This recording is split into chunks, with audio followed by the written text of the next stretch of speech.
カルタゴの賠償金とハンニバルによる行政改革。イントロダクション。第二次ポエニ戦争後のカルタゴの状況と、ハンニバルの行政改革について解説していきます。カルタゴの賠償金問題。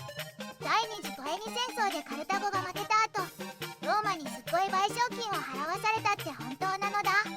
その通りよ。紀元前201年の講和条約でカルタゴは50年間にわたって年間200タラントンの賠償金を支払うことを義務付けられたの。当時の金額に換算すると今の数百億円規模になると考えられているのよ。そんなにたくさんお金を払えるのだ。カルタゴ破産なのだ。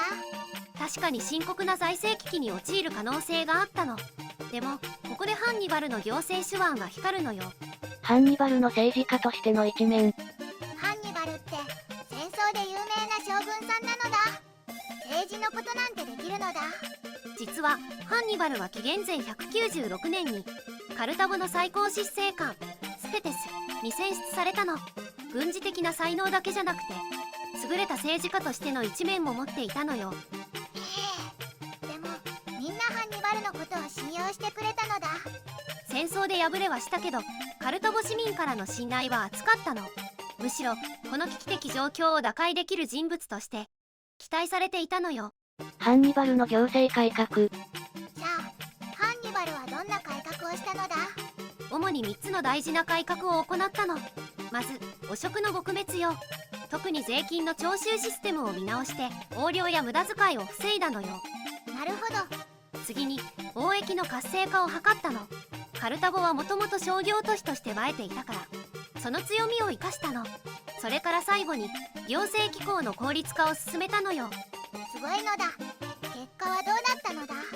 これらの改革が功を奏してカルタゴは賠償金を予定より早く返済できるようになったの。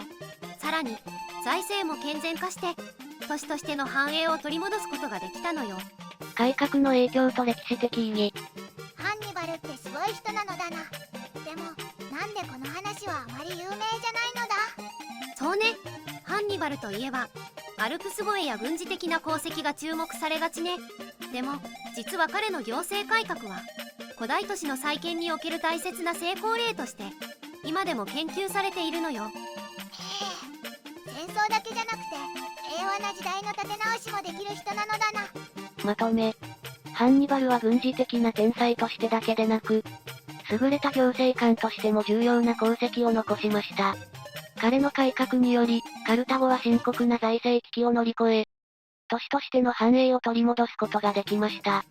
この事例は、危機的状況における効果的な行政改革の重要性を示す、歴史的な教訓となっています。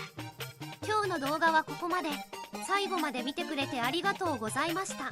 このチャンネルでは歴史上の人物に関する情報を5分以内の短くまとめた動画を毎日投稿中。歴史人物に興味があるならチャンネル登録や他の動画も見てみてね。